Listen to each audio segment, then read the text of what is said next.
I never imagined that the person who would hurt me most in life would be my own sister. People always say blood is thicker than water, but what they forget to say is that poison can run in blood too. My name is Emma, and this is the story of how I learned that sometimes the people closest to you are the ones who sharpen their knives in silence. Growing up, I always thought Claire was perfect, not because she was, but because that's how the world treated her. She was blonde, bright, bubbly, charming, the type who walks into a room and everyone gravitates toward her like she's made of sunlight. Me? I was quiet. I love books, not parties. I like sitting in the corner, invisible. And Claire loved being visible. She fed off of it. Our parents didn't mean to favor her, but they did. And when you're the invisible daughter, it feels like the world forgets you exist. For years, I tried to make peace with being second. Second to her beauty, second to her talent, second to her charm, second to her in everything. But I never thought I'd come second to her in my own relationship. When I met James, it felt like my world finally opened. He loved me for my silence. He listened. He cared. He made me feel like I wasn't invisible. For the first time in my life, I felt chosen. When we got engaged, Claire hugged me, and it felt like hugging a stranger. Her arms wrapped around me, but her heart didn't. She whispered, "I'm so happy for you," but her voice cracked like she was trying to swallow something bitter. I saw it then, the spark in her eyes, not of joy, but jealousy, the kind that grows like mold in the dark. At first, the sabotage was small, things that could be passed off as mistakes. The wedding planner called, confused, asking why I changed the theme from classic elegance to enchanted carnival. I never changed anything. The caterer emailed asking if I really wanted to serve peanuts, even though James was allergic. I never requested that. The photographer called, saying Claire told him I didn't want engagement photos anymore. I never said that. It felt like my wedding was slipping through my fingers, like I wasn't planning it anymore, like someone else was behind the curtain pulling strings. Claire always had excuses ready, convenient explanations, a smile too perfect, a tone too sweet. She kept saying, "I'm just helping. You're overwhelmed. I know you better than you know yourself."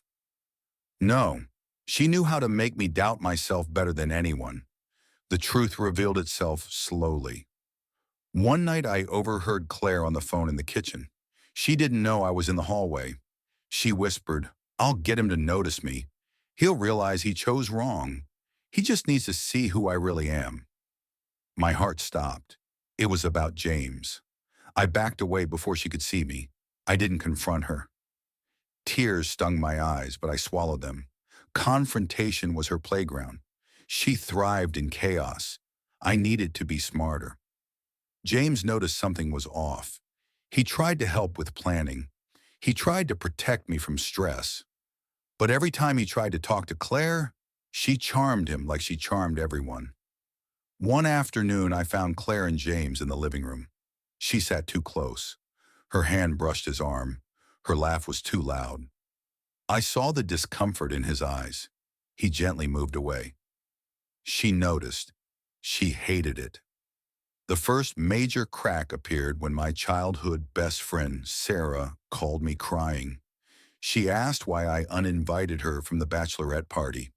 I never did. Claire told her I was trying to upgrade my circle before the wedding. The lie shattered something inside me. I had spent my whole life forgiving Claire, but some wounds bleed bigger.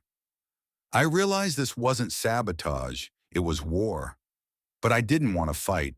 I just wanted peace. I wanted a wedding. I wanted happiness. But happiness is something jealous people can't stand to see.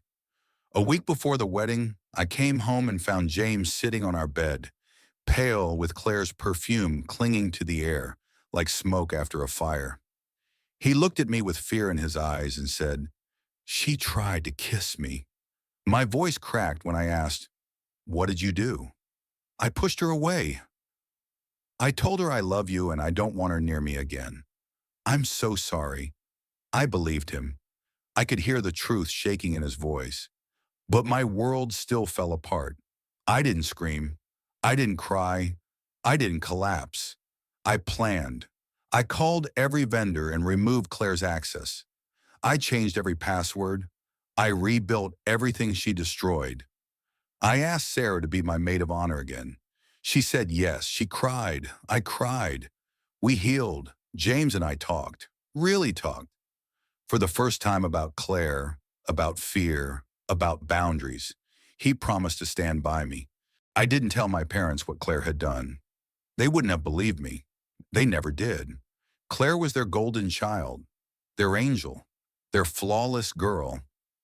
I was the dramatic one, the emotional one, the one who always misunderstood. Silence became my shield. The morning of the wedding arrived, my stomach twisted with nerves, not because I was scared to marry James, but because I knew Claire wouldn't stay quiet. When I walked into the venue, the air was electric. Soft music played, flowers lined the aisle, guests smiled. Everything I rebuilt stood like a testament to my strength. Then I heard the gasps. I turned. Claire stood at the entrance, wearing a wedding gown, not just a white dress, an actual wedding gown, white lace, pearls, a train that dragged the floor like a ghost of what she wished she could be. People stared, whispered, pointed.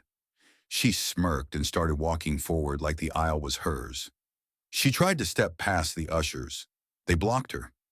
She lifted her chin proudly and said, "I'm the bride's sister. I belong up there." I walked toward her slowly. My heart raced, but my face was calm. She waited, expecting something. A breakdown, an apology, a plea for forgiveness. She got none. When I reached her, she leaned in and whispered, "This was supposed to be my moment. I should be the one everyone looks at like that." I whispered back, "Then maybe you should have learned how to love instead of how to steal." Her eyes widened. I stepped back and said clearly, "You are not welcome here. Not after what you did." She laughed, loud, unhinged, a sound filled with disbelief and rage. "You won't survive without me," she spat. I smiled. "I already am." Security escorted her out. She screamed. She begged our parents to intervene. Our parents looked at me like I was a stranger. But for the first time in my life, I didn't care. I walked down the aisle. My heart hammered. But when I saw James waiting for me, his eyes full of love and fear and hope, I knew I chose right. When the officiant asked if I took James as my husband, I said yes with all the strength in my soul. We kissed. We were married. We won. But the story doesn't end there. A week later, Claire posted about me online. She painted me as a monster, a bully, a jealous sister who destroyed her own family. She called me unstable, mentally ill, dangerous. I didn't respond, but the truth came anyway. People who worked with Claire, people she betrayed, old exes, former friends, they all came forward. They spoke about her manipulations, her lies, her jealousy, her obsession with being the center of attention. Her kingdom of illusions cracked. My parents came to my house. They asked why I didn't tell them sooner, why I didn't try harder to include her, why I gave up on family. I looked at them and said, because family gave up on me first. For once, they didn't have an answer. I chose to heal. Slowly, quietly, patiently. I found therapy. I built boundaries. I learned that sometimes revenge is simply walking away and letting someone drown in the consequences of their own actions. Claire reached out months later. Her message was short. "I miss you. I want to talk." I didn't reply. She didn't miss me. She missed control. She missed attention. She missed having someone to stand in her shadow. I chose peace instead. People think revenge is fire, explosive, loud, dramatic. But the best revenge is silence. It's success. It's happiness. It's choosing yourself when no one else will. If you've ever had a Claire in your life, if you've ever been overshadowed, underestimated, or betrayed, let this be your sign. You are enough. You can walk away. You can survive. I did. Do you think I made the right choice? Should I have forgiven her? Or did she get what she deserved? Comment your thoughts. Like the video. Subscribe for more stories about betrayal, heartbreak, and justice. Because sometimes the worst wounds are inflicted by family, and sometimes the sweetest revenge is living well.